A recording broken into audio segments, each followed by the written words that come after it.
Hello, Namaste, Sastriyakar, and very warm welcome to one and all, and welcome back to our channel that is A Square Classes. Today we are up to very next session of your chapter that is Biodiversity and Conservation. आज हम लोग बेटा जी एक new session देखने वाले हैं biodiversity and conservation पे. Not only new sessions, ये क्यों मैं न्यू सेशंस बोल रही हूँ पता है क्या? अब तक मैंने आपको बताया how beautiful the biodiversity is. Where do India stands in biodiversity, कितने नंबर ऑफ बायोडाइवर्सिटी, कितने स्पीसीज, कितना डिविएशन, कितना डाइवर्सिटी. फिर हमने पैटर्न्स देखा, फिर हमने पाई चार्ट के फॉर्म में देखा कि फिशेस ज़्यादा होते हैं, then invertebrates, then vertebrates and then plants के फॉर्म में. याद आ रहा है कुछ? एंजियोस्पर्म्स, एल्गी, लाइकेंस, इन सब का मैंने आपको पाई चार्ट में इंट्रोडक्शन करवाया था. So now we are up to second phase of biodiversity and conservation. वो सेकेंड फेज टॉक्स अबाउट बेटा जी दैट कि हाउ एक्चुअली देयर इज, हम कैसे एक्सप्लॉइट कर रहे हैं बायोडाइवर्सिटी को, how beautiful our ecosystem is and how variety of species are present in that ecosystem, and कैसे हम human beings या फिर हम living species, हम living organisms उसको हम लोग exploit कर रहे हैं. ठीक है? how we are destroying it, how we are destructing it. क्योंकि अब तक phase 1 क्या चला बायोडाइवर्सिटी का?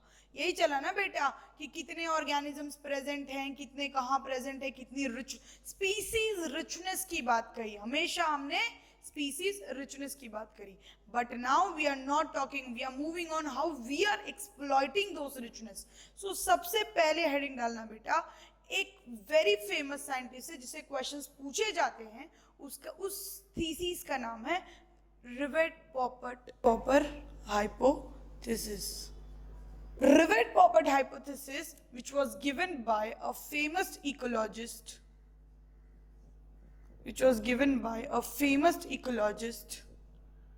from Stanford,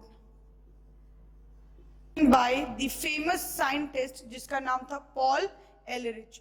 एंड ये कहाँ से थे बेटा जी? he was from Stanford. ये इकोलॉजिस्ट है जिन्होंने रिवेट-पॉपर हाइपोथेसिस दी थी. What did he said? अब देखना, पहले मैं इनकी हाइपोथेसिस समझाती हूँ, फिर आप लोग. फिश नहीं बेटा, दिस इज एन एरोप्लेन. ठीक है? What did he said? He said that this ecosystem is like an aeroplane. ecosystem is like an aeroplane. Who said? Paul Ehrlich. This ecosystem is like an aeroplane and the species in the ecosystem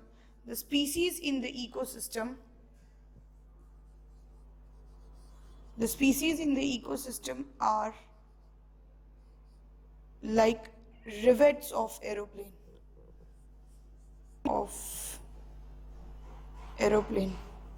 ma'am आप क्या लिखवा रहे हो? मैं कुछ भी नहीं समझ में आया. ठीक है, ये थीसिस समझना, फिर मैं समझाती हूँ. पॉल एलरिच ने बोला इतना ब्यूटीफुल जो इकोसिस्टम है हमारा, it is like an vast big huge aeroplane. ये जो एरोप्लेन है वो इकोसिस्टम से उसने कंपेयर किया. What did he do? He considered this aeroplane as ecosystem. बेटा जी ध्यान से समझना, ठीक है? And when this is like a ecosystem, but आपको पता है ये जो एरोप्लेन है इसके कुछ ना कुछ ये बोल्ट से जुड़े होंगे, कुछ ना कुछ नट बोल्ट से ही. बेटा ये सीट अगर यहाँ है तो it will be tied through with the help of few amount of what? Bolts. और उसी बोल्ट को बेटा जी हम लोग क्या कहते हैं पता है? उसी बोल्ट को हम लोग रिवेट्स कहते हैं. समझ में आया? सो ये जो बोल्ट है जिसको हम लोग रिवेट्स कहते हैं, this is rivet and this is aeroplane. This rivet he compared with species. Okay, and what did he said? अगर एक एरोप्लेन में से उसके नट बोल्ट आप लोग निकाल लोगे तो वो वहां से लूज, वो वहां से टूट जाएगा. Similarly from an ecosystem, if you remove some amount of species, it will tend to, if you remove the species, remove the species, it will degrade. It will tend to degrade, लिख लो. It will tend to degrade. या फिर वो खत्म होने लगेगा. क्या? अगर एक एरोप्लेन से हमने नट बोल्ट निकाल दिया तो वो जो एरोप्लेन है बेटा वो कैसा होगा? वो खत्म, वो गिरने लगेगा, वो टूटने लगेगा. सिमिलरली अगर हम लोग उसी इकोसिस्टम से स्पीसीज का एक्सटेंशन कर देते हैं या स्पीसीज को खत्म कर देते हैं या फिर स्पीसीज को निकाल देते हैं, then that ecosystem tends to degrade and then that ecosystem tends to become destructed. वो इकोसिस्टम किसी जब स्पीसीज ही तो है जो लाइफ मेंटेनेंस में, इकोसिस्टम की स्टेबिलिटी में, इकोसिस्टम की हेल्थ में, प्रोडक्टिविटी में सब काम करता है. एक्सेप्टेड? आप लोग कहोगे यस मैम एक्सेप्टेड. तो फिर अगर उसी स्पीसीज को निकाल दिया तो क्या उस इकोसिस्टम का कोई वजूद होगा? बिल्कुल नहीं होगा बेटा. This is what was this hypothesis, this beautiful hypothesis was given by Paul Ehrlich. But do these hypothesis finishes over here? Exactly not.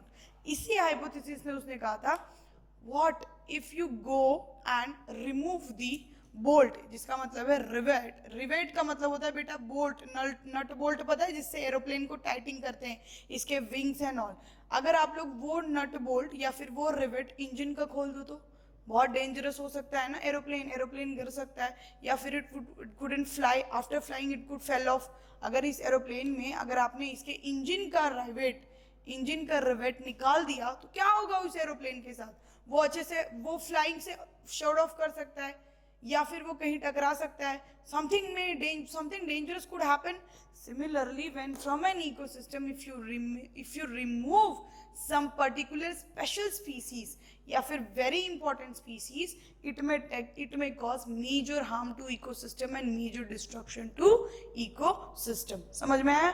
This is what it was given by this beautiful hypothesis Paul Ehrlich, who was from ecologist from Stanford, and he gave it a Ribet-Popper hypothesis कि एक aeroplane जो है वो एक ecosystem की तरह होता है और एरोप्लेन के जो बोल्ट्स होते हैं बेटा, नट बोल्ट, उसको रिवेट कहते हैं. फिजिक्स में पढ़ा होगा आपने, ठीक है. एच.सी. वर्मा के क्वेश्चन सॉल्व करते हुए आपको ये वर्ड कॉमनली दिखे होंगे बेटा जी.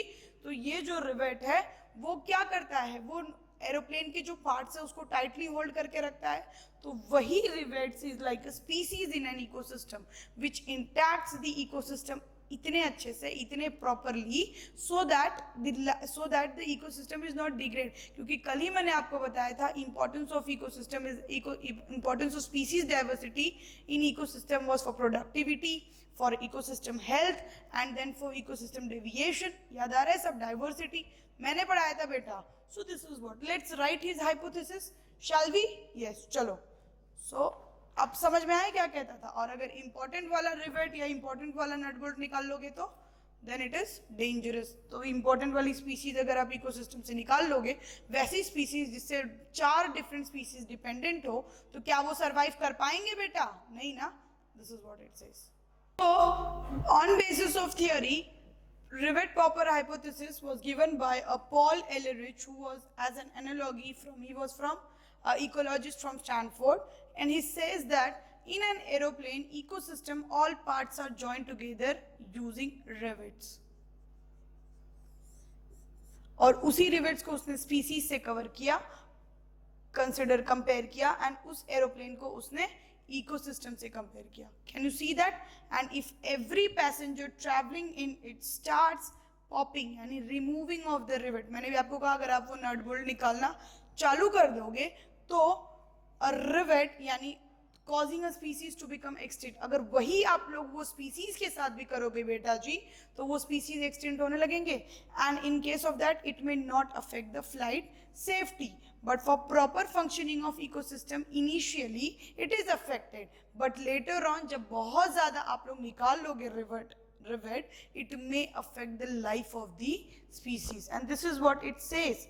but when more rivets are removed, the plane becomes dangerously weak over a period of time. शुरू में जब नट बोल्ट निकाल रहे हो तो कुछ नहीं है, बट जब बहुत ज्यादा निकाल लोगे तो वो डेंजरस हो जाएगा. सिमिलरली इन द इकोसिस्टम, क्योंकि this aeroplane is compared to as ecosystem and this rivet is compared to as species. When more and more amount of rivets are remove, and specifically जब आप जो सबसे important वाला revolt है, चाहे engine का revolt है या फिर उसके विंग्स का रिवेट है, अगर वो निकाल लोगे तो where does the aeroplane stands? Nowhere. It will fly. वो गिर जाएगा नीचे, shed off हो जाएगा. Similarly in the case of ecosystem also, अगर वो वैसा हुआ तो फिर खत्म, इकोसिस्टम को खतरा है. So this is what about Rivett-Popper hypothesis, which was very well said by Paul Ehrlich. नाम याद रखना, important है, questions आते हैं इससे, ठीक है. Now give the very fresh heading for today's topic is loss of biodiversity. अब तो ये तो हाइपोथेसिस थी, देखते हैं बायोडाइवर्सिटी कैसे लॉस होती है, क्यों लॉस होती है. So give the heading as loss of biodiversity. So this loss of biodiversity is occurred. The very first region is extinction of species. Can you see? It is caused by extinction of species. What do you mean by extinction of species? Dying of species or either elimination of species.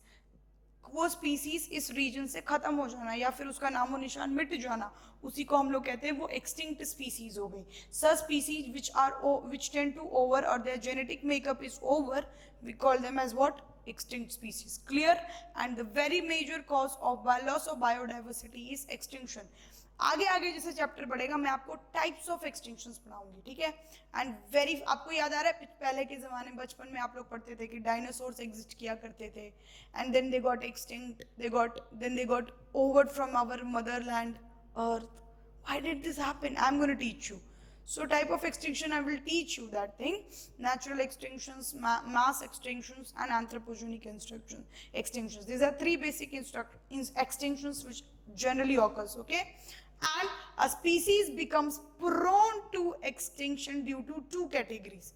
वो how do species come to extinction या फिर वो extinct क्यों हो जाते हैं? पहली quality होती है environmental changes, दूसरी होती है population changes या फिर population कैरेक्टरिस्टिक्स. इस पॉपुलेशन कैरेक्टरिस्टिक्स या फिर एनवायरमेंटल चेंजेस की वजह से वो स्पीसीज, जैसे कि मैं आपको बता दूं, few species which are found on mountains, only on mountains. And यहाँ देखना बेटा, ये माउंटेन्स है, समझना, ये स्पीसीज कुछ ना कुछ यहाँ पे ही पाते हैं. ओनली ऑन, सपोज मैं मान लेती हूँ किलिमंजारो माउंटेन पे ये लोग मिलते हैं, ठीक है, हाईएस्ट पीक है. चलो, सो इसके पीक पे ही ये स्पीसीज हैं. अब क्या हुआ, उस किलिमंजारो माउंटेन पे वोल्केनो आ गया. This species are extracted due to volcano on the mountains. ये स्पीसीज क्या हो गई बेटा जी? क्या हुई इन स्पीसीज का? खात्मा हो गया, खत्म. ये स्पीसीज हो गई ना खत्म, इनका कुछ बचा नहीं बचा. So the species got vanished, the species got over. This was due to what? Environmental changes. Volcano environment changes, excessive temperature in the mountain which led to tremendous lava on the surface and made those species die. That process was one of the environmental changes which finished off the what? Different species which was present only on this beautiful mountain. Then population characteristics. Shedding of the trees. लोग tree को cut करके अपना घर बना लेते हैं. अगर trees है तो different types of birds, different types of species उनके अंडर रहते हैं. तो जब हम लोग वो सारी चीजें करते हैं तो उससे भी तो स्पीसीज खत्म हो रही है ना बेटा जी. This process is called as population characteristics. Let me tell you few important points. How do population traits which make species extinction? How, which kind of population या which kind of traits वो extinct हो जाते हैं जल्दी? वो कौन से trades होते हैं जो जल्दी एक्सटिंक्ट हो जाते हैं या फिर उनके चांसेस एक्सटिंक्ट होने के बहुत ज्यादा है? तो सबसे पहला लिखना बेटा, वैसे ट्रेड्स जिनके बॉडी साइज लार्ज होती है. क्यों? अगर यहाँ पे सपोज बहुत बड़ा वोल्केनो या फिर बहुत बड़ा अर्थक्वेक आ गया, एक्सेसिव वोल्केनो या फिर एस्टेरॉइड्स का टकरा करके गिर रहे हैं वो लोग नीचे, कॉमेट गिर गया, कुछ ना कुछ तो हुआ अर्थ पे, बट उनकी साइज इतनी ज्यादा है कि वो दौड़ ही नहीं पा रहे. वो when they cannot run, they cannot escape. So what is the reason? जब उनकी साइज ज़्यादा है, they cannot escape, and when they cannot escape with this through calamities, natural calamities, they tend to die, they tend to extinct. And इसका सबसे अच्छा example है mammoth. Mammoth Google कर लेना, पिक्चर देख लोगे आप लोग, जिसके बड़े बड़े ट्रंक होते हैं, एलिफेंट लाइक स्ट्रक्चर होता है, उसको बोलते हैं. ठीक है, तो वैसे भी आप लोग लिख सकते हो elephant, rhinoceros, Bengal tiger, lion, ये सारे क्या है, इनकी बॉडी साइज लार्जर है, तो ये लोग कैसे चांसेस है, इनके एक्सटिंक्ट होने के भी चांसेस ज्यादा है. फिर आप बोलोगे कि मैम टाइगर तो बहुत अच्छा भागता है, लायन भी सबसे हैवी है, सबसे मतलब बोलते हैं ना जंगल का राजा कहते हैं उसे, तो फिर वो बेटा जी I am talking about natural calamities, not about the surrounding, not about the environment. Environment की बात कर रही हूँ मैं, पर with respect to calamities, not temperature, moisture, इनकी बात नहीं कर रही हूँ मैं. I am talking about indifferential agendas, indifferential propagandas, environmental condition की बात कर रही हूँ मैं. समझ में आया बेटा? चलो. एंड या तो फिर वो स्मॉल पॉपुलेशन साइज हो, स्मॉल पॉपुलेशन, छोटे छोटे ऑर्गेनिज्म से कोई भी बड़ा ऑर्गेनिज्म दिखेगा, बड़ा शेर ने चिड़िया देखी, खल्लास, ऐसे करते करते एक्सेसिव बाइटिंग, एक्सेसिव ईटिंग, खत्म हो जाते हैं ना वो ऑर्गेनिज्म, एक्सप्लॉइट होके खत्म हो जाते हैं ना, क्योंकि उनका साइज छोटा है, उनको कोई वो जल जहाँ भी होते हैं उनको कोई भी खा लेता है. So it can also be the reason कि वो एक्सटिंक्ट हो सकते हैं. हम लोग क्या पढ़ रहे हैं, वो कौन कौन से रीजन हैं जो स्पीसीज को एक्सटिंक्ट बनाने में हेल्प करते हैं. ठीक है. And another one is what, low productive potential. Reproductive potential उनकी जितनी कम, अगर वो जरूरत से ज्यादा. What is reproduction? I have taught you in reproduction, beta ji. Reproduction is basically perpetuation of species. That means maintenance of species. To perpetuate the species, to perpetuate, to give rise to young one is reproduction. जब आप अपने young one को rise ही नहीं करोगे, raise ही नहीं करोगे, then how the hell you think that species will be maintained? Do you? No. So this is what it happens, that low reproductive potential, अगर उनकी रिप्रोडक्टिव एबिलिटी कम है तो वो स्पीसीज एक्सटिंक्ट होने के चांसेस 102% बनते हैं. समझ में आया? Clear. And the very good example of such is what, blue whale, giant panda, ये इसके दो एग्जांपल्स हैं. क्या कि उनकी रिप्रोडक्टिव एबिलिटी कम होती है, इसीलिए वो एक्सटिंक्ट होने के चांसेस ज्यादा, क्योंकि उनकी स्पीसीज मेंटेनेंस ही नहीं हुई. Higher position in trophic level, वो ऑर्गेनिजम्स भी खत्म होने के चांसेस आ सकते हैं, जैसे कि बाल्ड ईगल, बंगाल टाइगर. क्यों? Why do this? आपको सवाल उठना चाहिए मैम, ये तो ट्रॉफिक लेवल में सबसे ज्यादा है, और आपने मैम हमें इकोसिस्टम में बताया था बेटा जी कि अगर ये सबसे टॉप लेवल पे तो इनको कोई नहीं खाता, फिर ये एक्सटिंक्ट कैसे हो जाते हैं बेटा? They do extinct because of isolation. वो अकेले रह जाते हैं, उनको कोई खाना ही नहीं मिला, फूड ही नहीं मिला, उनके आसपास जाने से ही लोग डर रहे हैं, आइसोलेशन में ही मर गए. टॉप ट्रॉफिक लेवल, उनको कोई नहीं खाता, लेकिन वो भी तो किसी ना किसी को खाते हैं. They get isolated from the surrounding. और अगर अपने टर्न में बात कर लो तो अकेलापन तो बेटा अच्छों को खा जाता है, तो ये तो फिर भी एनिमल्स हैं. समझ में आया? So when they don't get food, they don't have any resource, they don't have any source, so they tend to die. This is what happens, this is what the story speaks about, that the organism who are present at, क्योंकि मैंने आपको बताया था ये top trophic level के जो organisms होते हैं उनको कोई नहीं खाता, क्योंकि वो टॉप ऑर्गेनिज्म, वो अपने आप डिकेड होते हैं, वो उनके मरने के बाद उनकी जो डेट्राइटस होती है वो सॉइल में आने के बाद अगेन न्यूट्रिएंट्स हमें वापस मिलते हैं, that we have seen very beautifully in the nutrient cycle. I don't think I have to repeat it again. Again is fixed migratory route and habitat. What do you mean by fixed migratory route? मतलब जैसे कि मैं आपको बता रही हूँ, मैंने आपको ऑर्गेनिज्म एंड पॉपुलेशन से बताया था कि नाइजीरियन बर्ड्स जो होते हैं वो माइग्रेट हो जाते हैं and they come to Bharatpur in Rajasthan. Keoladeo national park में बहुत है. ठीक है, पर उनका अगर एक ही रूट है, मान लिया एक ही रूट हो रहा है, ठीक है, इधर वहां पे उस रूट पे इधर मैन मेड एक्शंस चल रहे हैं या फिर नेचुरल कैलामिटी. नेचुरल कैलामिटी उस रूट पे साइक्लोन्स आ गए, मैन मेड वहां पे वॉर चल रहा है, एक दूसरे की shooting. Suppose India and Pakistan is fighting, India is shooting पाक एंड पाक is shooting India. So there is a shooting going on, and in spite of this shooting, the birds get affected. Birds got gun. What is going to happen? Do you really think that bird will survive? So after all, क्या उसमें उस birds की गलती थी? बिल्कुल नहीं. That was the mistake of what? It is a population mistake. It is a population characteristics. Environmental changes, जिस route से वो आ रहे हैं उनका उसमें साइक्लोन आ जाए तो फिर वो रूट भी तो उनका बचा नहीं, बचा ना, तो तो वो रूट भी चेंजेस दिख सकते हैं। वो रूट ही खराब हो गए तो वो आएंगे कैसे? ऑब्वियसली बेचारे उस रूट पे मर जाएंगे। The very good example of blue whale and whooping crane. मैंने आपको बताया बर्ड्स, क्रेन्स और ब्लू व्हेल कैसे पानी में जा रहे हैं, चलो ठीक है, वहीं उसी उसी फिक्स्ड माइग्रेटरी रूट से जा रहे हैं एंड वहां पे हाई टाइड्स आ गए, it not able to swim, it got sink up. This is what it happens. Again when it goes and deeper, फिर छोटे छोटे ऑर्गेनिजम्स उसको खा जाते हैं। Because me my self I have told you that when you go deeper and deeper there exist only decomposers. याद आया? याद करो, I have taught you. Okay, please go previous sessions, पढ़कर आओ, देख कर आओ, आपके लिए बोल रही हूँ मैं, ठीक है?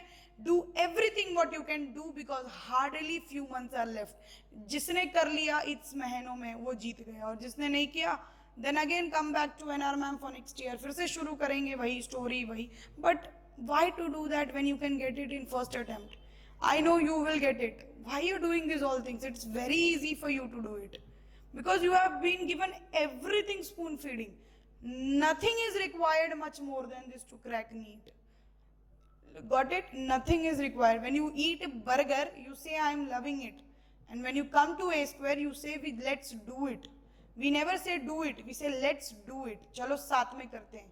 Because this is what we give to our student. Get motivated, get inspired. How many times I should inspire you for things? I know you are grown-up kids. You are future doctors whom I am teaching.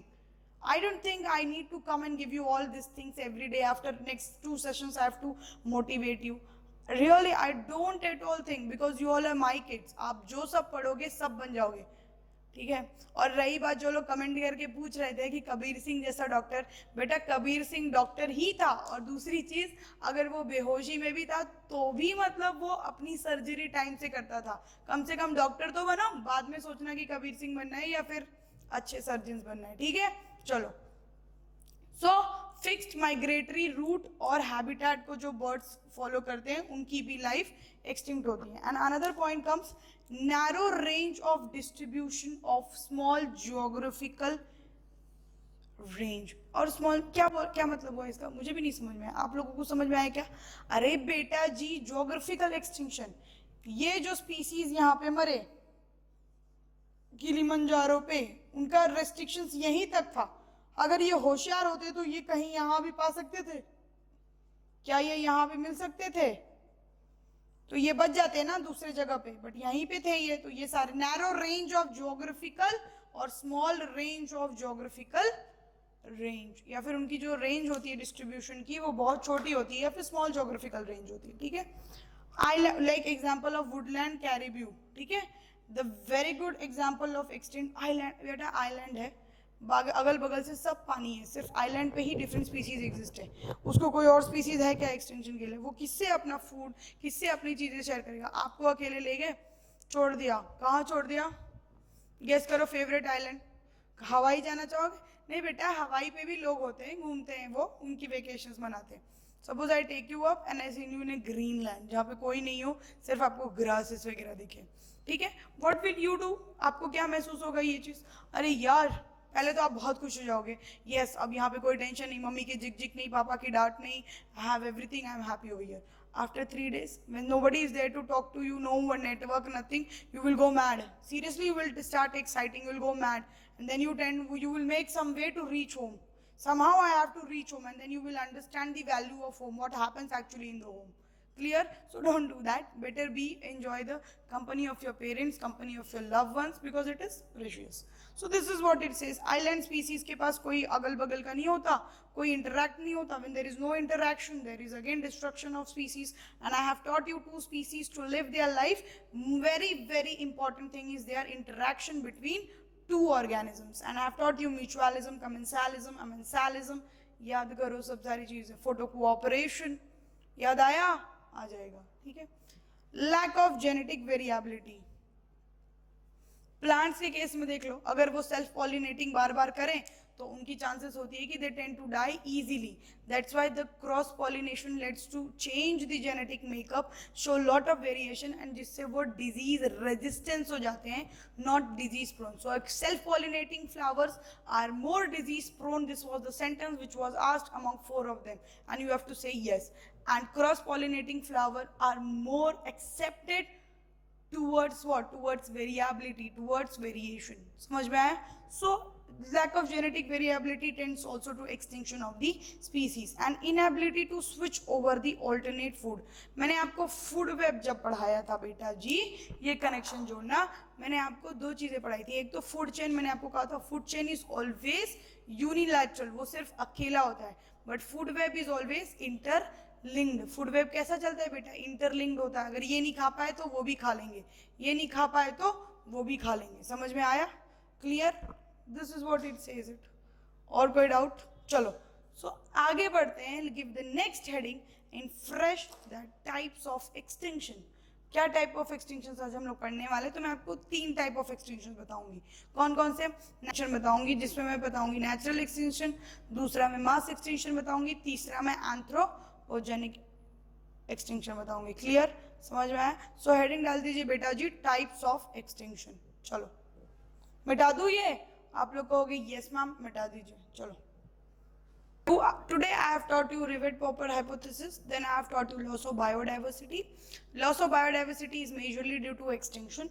Extinction was dying of the species. Now I am going to teach you what is types of extinction.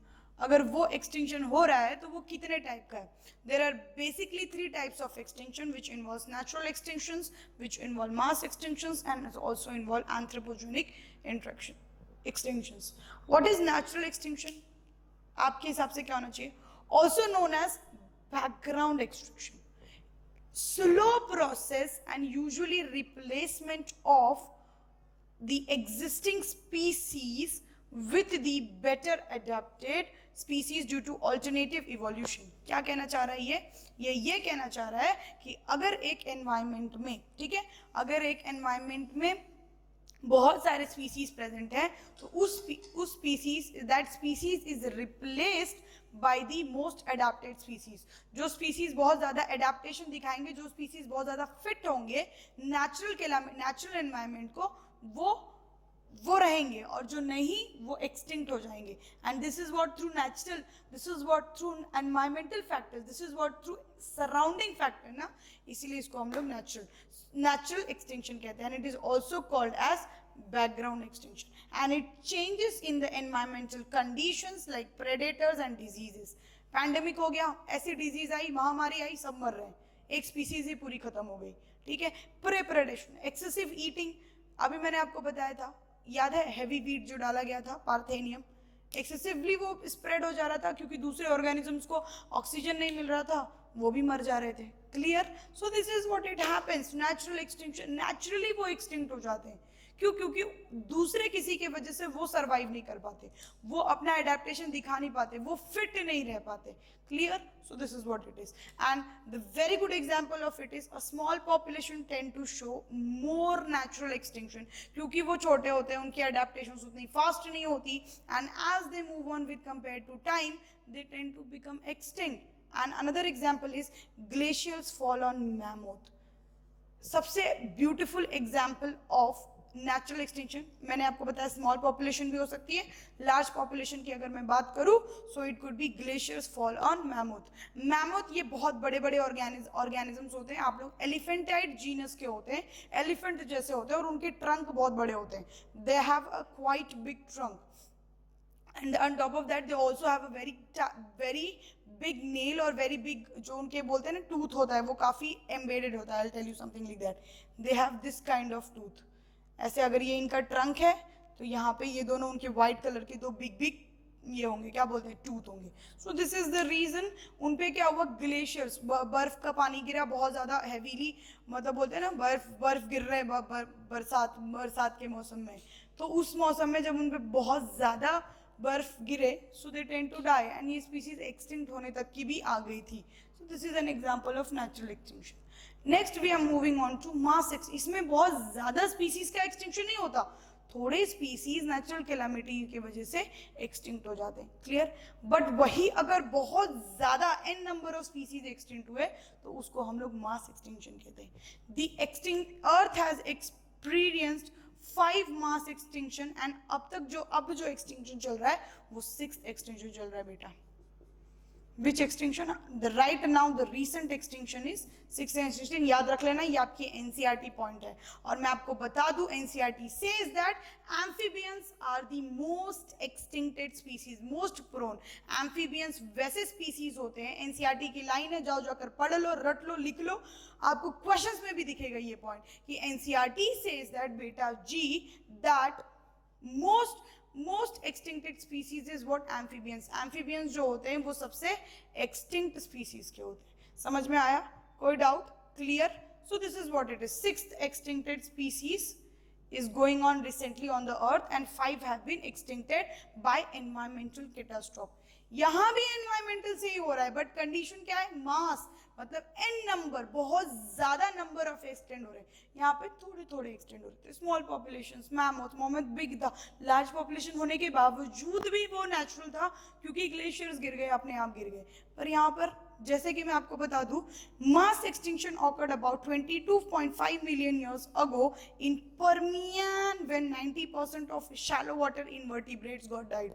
लिख लेना बेटा, मैं highlight कर देती हूँ. shallow water marine invertebrates disappeared. तो कितने species? 90% of species. यहाँ पे one species. Natural calamity, cause natural calamity, extinction हुई परमियान में हुई थी, वह 90% स्पीसीज उस वाटर की मर गई थी या खलास हो गई थी. समझ में आया? डिसअपियर. एंड अनदर अगर मास एक्सटिंक्शन के लिखना चाहो तो केटी बाउंड्री एक्सटिंक्शन एग्जांपल है इसका. वेरी गुड एग्जांपल है एंड 3 स्टार कर लेना, ये इंपॉर्टेंट है. ठीक है? And this happened. ये जो केटी बाउंड्री एक्सटिंक्शन है, extinction taking place between the period of Cretaceous and tertiary, या फिर टर्शियरी भी बोलते हैं इसको. The extinction which is taking place in the period of Cretaceous and Tertiary, that is referred to as what? KT boundary extinction. क्या बोलते हैं बेटा जी उसको? KT boundary extinction. And इसी extinction में जो very famous, आपको नाम सुन के याद हो जाएगा, and I am also gonna tell you, that is dinosaurs. Dinosaurs extinct हुए थे. लोग कोई कहते हैं कि कोई एस्टेरॉइड गिरा था अर्थ पे, कोई कहता है कि अर्थक्वेक हुआ और सारे डायनासोर्स अर्थक्वेक के अंदर चले गए. सो this is what one of the very good conditions when the mass extinction. So 90% of shallow water invertebrates got disappeared. बहुत ज्यादा डायनासोर्स एकदम खत्म ही हो गए बेटा जी. मास एक्सटिंक्शन, केटी बाउंड्री एक्सटिंक्शन, क्रस्टेशियस और टर्शरी पीरियड का जो एक्सटिंक्शन था. फिर आप लोग पूछोगे मैम क्रेटेशियस और टर्शरी वाला क्या है? रिपीटर वाले इवोल्यूशन को जरा याद करिए. और मैंने खुद ने पढ़ा है बेटा डिफरेंट पीरियड्स ऑफ इवोल्यूशन, उसमें मैंने आपको क्रेटेशियस बताया. और जिसने नहीं पढ़ा, आगे अगर इवोल्यूशन के वीडियोस अपलोड होंगे तो आपका क्लियर हो जाएगा सून. अदरवाइज अगर चैनल पे मिला तो होगा क्लियर. सो आप लोग वहां से देख सकते हैं. चलेंगे, चले आगे. क्रस्टेशियंस और टर्शियरी के बीच का जो पीरियड होता है, समझ में आया? ये जो डिफरेंस होता है ना, इसमें जो एक्सटिंक्शन हुआ उसी को हम लोग क्या कहते हैं? KT boundary extinction. And very very important, this mass extinction is very very important. That's all about mass extinction. Moving on towards our third type of extinction which is called as anthropogenic extinction, and this anthropogenic extinction is also called as man-made extinction. क्या बोलते हैं बेटा जी इसको? man-made extinction. And they are the extinctions abated by the human activities like settling down, settlement, over exploitations, cutting down the trees, intensive agriculture, hunting, settlement, hunting, over exploitation, habitat destruction. पेड़ काटना, फिर अपने intensive agriculture के लिए forestry, going वही plant को grow करना जो पैसा दे, लाइक सैंडल टिक, फिर टोबैको, वो कमर्शियल बेसिस प्लांट है ना, सो उसी प्लांट को फॉरेस्ट्री उसको बोलते हैं. बेनिफिटेड वाला इकोनॉमिकल बेनिफिट प्लांट को ग्रो करना, the process is called as forestry. And this usually occurs by anthropogenic destruction. क्योंकि जो वहां पे ग्रो होने वाले थे वो स्पीसीज तो आपने रोक दिया ना. So what you are doing? You are extincting. बहुत सारे trees थे, you cut it off and you are going to get settle over there. This is what? Man-made. And over exploitation हो रहा है. ठीक है? And during the last 500 years of the Earth has lost some 784 species due to anthropogenic extinction. This many number of species have been destructed by the human beings, by the living organisms. So guys, please don't do any such activity and try to avoid any such activity which affect other species. Like you can preserve, save water, you can keep a bowl of water outside your window for a beautiful birds which really feel hot in the summer. At least they can have 2 sip of water.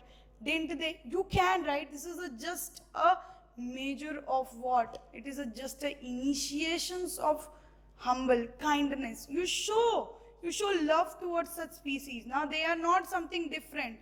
They are one when you can see this variety of living things. When we have variety, we like the things. You like your room full of colorful curtains and beautiful wires, beautiful rod, colorful bed sheet, but you don't like your room totally abolishing dye, gray, and just no, it finds to give negativity vibes. So how do you think when Earth would feel when there is no such species?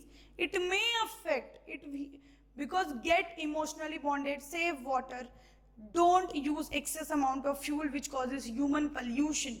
Actually the pollution आगे मैं आपको causes पढ़ाऊंगी तब आपको समझ में आएगा how this human anthropogenic action, pollution, excessive population, intensive forestry and intensive agriculture forestry, कितने ज़्यादा स्पीसीज को उन्होंने एक्सटिंक्ट करवाया है। बेटा जी मैं खुद पढ़ाऊंगी, थोड़ा धैर्य रखो, ठीक है। बट अब तक 784 स्पीसीज सिर्फ और सिर्फ बेटा नेचुरल एंथ्रोपोजेनिक से गई है। बेटा नेचुरल वाले पे तो कमांड है नहीं, अब जो हो रहा है वो हो रहा है, बट कम से कम अपने हाथ वाला तो कर ले। And you know when humans do such kind of activity, natural calamity is more and excessive drilling, excessive making of the house settlement, deep and deep drilling leads to what? पता है आपको क्या होता है? excessive global warming, and this global warming alters the glacier, और जब ये glacier alter हो जाता है बेटा, then what this natural calamities do occur. So सारे natural calamities खुद के मन से नहीं हो रहे, कुछ कुछ हम लोग ने भी कर रहे, कुछ कुछ some of the activities if we want we can control. Melting of ice is one of the major reason of global warming and due to which temperature has been increased. Many of the states of our India, many of these union territories of our country literally grow through high temperature due to global warming or due to pollution. Example is Delhi. You can see those union territories. Then you can go to very polluted city which is like if I talk about good city, you can go to MP showed also very polluted, was very polluted, but recently MP has shown a wide range of development in pollution. So ये सारी चीजें आप लोग बोलोगे ma'am ये सारी चीजें पूछता है क्या? हाँ बेटा जी, एक्ट्स आपको पूछे जाते हैं नीट में, और वो सारे एक्ट्स, एनवायरमेंटल एक्ट्स, फिर एयर पोल्यूटेड एक्ट, जो सारे एक्ट्स है, सबसे पहला एक्ट कौन सा था? जस्ट इसके बाद हम लोग एनवायरमेंटल इश्यूज पढ़ने वाले हैं, उसमें मैं आपको बताऊंगी कि कौन से एक्ट क्यों होते हैं। क्लियर, समझ में आया? And this is what about anthropogenic extinction. And you know 338 vertebrates have been extincted, 359 invertebrates and 87 plants. मैं आपको ये मिटा करके कुछ एग्जाम्पल्स बताती हूँ एंथ्रोपोजेनिक एक्सटिंक्शन के, वो आपको उसके प्लेस, उसके लोकेशन वाइज याद ही रखना है क्योंकि वो वेरी इंपॉर्टेंट है। And the very good example of anthropogenic extinction was dodo bird and it was asked previous year. You can go and confirm through paper. Dodo bird was the reason of anthropogenic extinction, and I'll tell you which location. Write few examples of anthropogenic extinction. मिटा दो इतना, आप लोग कहोगे yes ma'am मिटा दीजिए। We all are clear how beautifully we have return everything, sortedly we have return, and I want this in your notes also. I will ask you point by point. Mass extinction के ये 3-4 point याद रह लिए, अपना काम बनता, हो जाता अपना काम। समझ में आया? That is why I have given you this through point by point. Clear? So heading तो नेक्स्ट में लिखिए examples of few basic examples of anthropogenic extinction. मिटा देती हूँ, चलो। These are the few examples of recent man-made या फिर anthropogenic extinction. The very first one was dodo and it is very important. ये आपको इसके लोकेशन के साथ याद रखना है बेटा जी, क्योंकि क्वेश्चंस में ऐसे ही पूछे जाएंगे, ठीक है? The scientific name is Raphus cucullatus and it was found in the place of Mauritius. This got extincted recently and dodo is a bird. Another one is Thylacine और it is the common name, इसको हम लोग बोलते हैं Tasmanian wolf. ये एक wolf है, इसका scientific name है Thylacinus cynocephalus from Australia, got extinct due to excessive human exploitation conditions and clearing of the soil and shedding of the tree. सो इस वजह से ये स्पीसीज क्या हो गए, एक्सटिंक्ट हो गए. क्वेगा ऑफ अफ्रीका या फिर उसी को हम, और zebra of south Africa, south African zebra जिसको बोलते हैं, दिस वर द स्पीसीज जिसका नाम है Equus quagga, got extinct recently, सबसे recently. Clear? So this is what the three, and the most recent one is dodo, and फिर इसके बाद ये फॉलो करते हैं. समझ में आया? क्लियर हुआ ये कॉन्सेप्ट? रीसेंट एंथ्रोपोजेनिक एक्सटिंक्शंस क्या कहते हैं? Clear? This were the very beautiful, आपको क्वेश्चंस में दिखेंगे विद द प्लेस, आपको याद रखना है. South Africa, Africa, Australia, Mauritius. Clear? और जेब्रा और इक्वस क्वेगा इसको बोलते हैं. ये एक बर्ड है, ये वुल्फ है, ये जेब्रा का एक स्पीसीज है. समझ में आया? बट साउथ अफ्रीकन जेब्रा की बात हो रही है. ठीक है? That's all for today. Thank you very much. Do watch this session completely and do like the channel, do like the video and do subscribe the channel. If you do it, please do share and have few courtesy to do that. Thank you very much. Thank you.